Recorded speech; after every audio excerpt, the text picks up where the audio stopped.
મારી બેટી જાલમુરી એટલે જાલમુરી હો.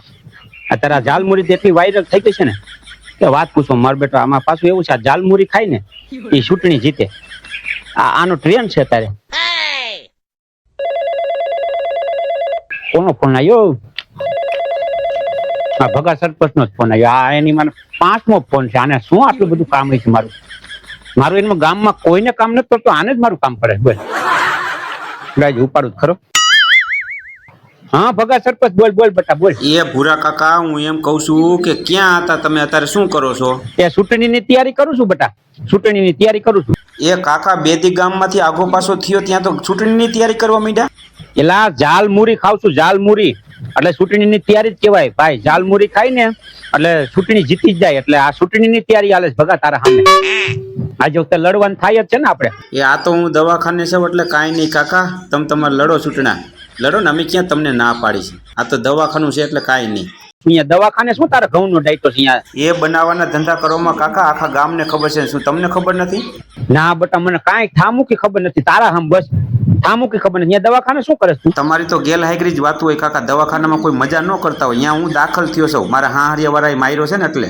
પણ કાકા હખણી ના રહેતા હો તો હવે અહીંયા કણે નો કરવાના ધંધા કરો તો પછી મારે નહીં.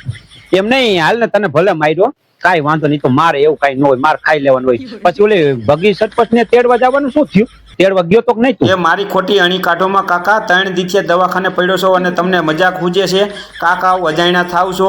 એ ભગી સરપંચને તેડવા ગયો તો ને ત્યાં જ આ બધી હોરી થઈ. મારા હાહરિયા વાળા ભેગા થઈને અને મને ટપોરા કર્યા. હા હા હા. આ ભગા પણ તું ભગી સરપંચ ને તેડવા જો ને જાને તો તારે છે ને 5 જણાને કઈ જવાય. ભલા મને તું એકલો જાય તો પછી તને અહીંયા કણે ટપોરા ન કરે તો શું કરે? તને અહીંયા કણે ફૂલના હાથ થોડા પહેરાવે? અહીંયા કણે તને આગતા સ્વાગતા થોડી કરે? ભલા મને તે કારસ્તાન તારા એવા છે તો તને થોડોક મેથી પાક તો મળે ને એમ ભગા. પછી શું થયું? ભગી મોકલાક નહીં? તમને ભૂરા કાકા મેં ના નથી પાડી. તમે ખોટી રીતે મને ફોન નહીં કરવાનો. તમે પાછો મને ફોન કરીને કે મોકલાક નહીં મોકલવાની હોય તો કાકા મને મારે થોડા કાકા તો લઈને ન આવતો રહ્યો હોય. અહીં ગામમાં હોય નહીં ભગી હોવ મંડાણા છે. કહું છું મને માર્યો તો વાત પૂરી થઈ ગઈ. માર્યો તો માર્યો. પછી કોને માર્યો? તને તારા હારાય માર્યો કે તારા હા હારાય ઘા કરી લીધો કે તારા હા હું માર્યો કે પછી ભગી હોવે ઘા કાઢી લીધો? એ જેને મને માર્યો હોય એને તમે બીજી રહેવા દો કાકા. તમે ગામમાં ગાંગરતા ફરોમાં જ્યાં ત્યાં અમે હું સરપંચ છું, મારી કંઈક આબરૂ હોય ઇજ્જત હોય. આમ ગામમાં મારી આંખ બોલતી હોય ને તમે જ્યાં ત્યાં માર્યો કરો છો. જેને મને માર્યો હોય ને હવે મને બધા ભેગા થઈને માર્યો છે. હવે તમારે કાંઈ છે કાકા? સારું કર્યું ભલે માર્યો. બીજું તને અમથી જરૂર હતી. ગ્રાન્ટું ખાઈને અમથી તું તાજો થઈ ગયો કાકા. 4 વર્ષની અંદર તો તે 400 વર્ષનું કરી લીધું. કાંઈ વાંધો નહીં. પણ હવે તું દવાખાને પછી કેટલોક માર્યો? મૂંઢ માર કેટલોક લાગ્યો તને? હા એમ પૂછો ને કાકા. દવાખાને સૌ તો દવાખાનાને પૂછવાનું, બીજું રહેવા દો ને તમે. અને મને છે ને 3 દી તો નીંદર નહોતી આવી, એટલો મૂંઢ માર માર્યો કાકા. 3 દી નીંદર નથી આવી. 3 દી તો તે નીંદર નથી આવી? વાહ ભાઈ વાહ, સારો માર્યો તે. લે તને હવે તું એક કામ કર. હવે ભગી વહુ ને કેદી તેડવા જવાનું? પાછી તેડવાની વાત આવી ગઈ. તમારે પાછા એક જ વાતને પકડી રાખવાની, તેડવા કીધી જવાનું. નથી તેડવા જાવી તો મને મોકલવાની હોય તો મને મારે થોડા. અને તોય એવું લાગે ને તો તમે તેડી આવો જાઓ. તમે અમથે મારા કાકા છો ને જાઓ. તમે 2-3 જણા થઈને તેડી આવો જાઓ આવે તો. પેલા અમે તેડવા બેડવા ક્યાંય નહીં જાય. ના, અમને પૂછીને તે કાકા રીહામણે મોકલા છે. રીહામણે મોકલવા ટાણે તો તે જરાય અમને પૂછ્યું નતું કે આ રીહામણે જાય છે. અને બાજવટાને નથી પૂછતા કે અમે આને હાટો થઈને બાજી છે. અત્યારે તેડવા જવા એમ કે કાકા તમે તેડવા જાવ. અમારે હું અહીંયા જઈને મારે ખાવો પડે કાકા. મારે ખાવો પડે વારી ઘડી. તમે તેડવાની જ વાત કરો ને, બેહી ગયા પાણીમાં તેડવાની વાત આવી ત્યાં. અમે કેવી રીતે અમારા ભગીઓને સહન કરતા હોય ને અમારા મન જ જાણતા હોય કાકા.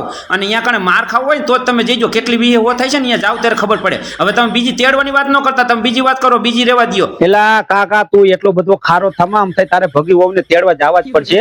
કારણ કે જો હવે અમે તૈયારી કરી નાખી છે, ચૂંટણીની તૈયારી કરી નાખી છે. હવે તમારા સામે જો અમે 5 મહિના પછી સરપંચની ચૂંટણી છે ને એટલે આ ભૂરા કાકા તારા સામે ફોર્મ ભરાવાના જ છે. અને અમે અત્યારથી તૈયારી કરી નાખી. જો જાલમુરી ખાવા માંડ્યો છો, જાલમુરી ખાઈ ને એ ચૂંટણી જીતે. આપણે બંગાળમાં નથી જાલમુરી ખાધી આપણા મોદી સાહેબે, તો અહીંયા ચૂંટણી જીતી ગયા. એટલે મેં અહીં જાલમુરી ખાવાનું કાલથી ચાલુ કરી દીધું. મને ખબર પડી ને કે ભગી વહુ રીહામણે ગયા છે. મેં એક દવાનું પાનું કાપો, હવે આપણે જાલમુરી ખાવાનું ચાલુ કરો એટલે કઈક આપણે ભાઈ જોર કરે તો અમે ચૂંટણીમાં કઈક વારો આવી જાય તો કાંઈક અમે ખાઈ એમ. બસ આવી ગઈ ને મુદ્દાની વાત. બસ આજ તમને પેટનો દુખાવો છે કાકા, બીજો એકય દુખાવો નથી. ભગો ખાય છે ને હું રહી જાઉં છું. આ ખાઈ લ્યો તમે ઘઉંનો. હા કેમ જાણે આમાં ગ્રાન્ટના ઢગલા થતા હોય. આ ખાવ તમે ખબર પડે. આ ખાવા હાટું થઈને તો તમે જૈનમાં છો. આ ખાઈ લ્યો તમે ઘઉંનો. એલા અમે ખાય એટલે અમે ઝાલમુરી ખાય એમ. તમારી કોઈ ગ્રાન્ટુ ખાવાની વાતું નથી કરતો ભગા. અમે ઝાલમુરી ખાય એમ. અમે ખાય એમ એટલે ઝાલમુરી ખાય એમ. ગ્રાન્ટુ ની વાત નથી કરતો તું. એ તમને ખાતા હોય એને ઈ જ પૂજે ભલામણા.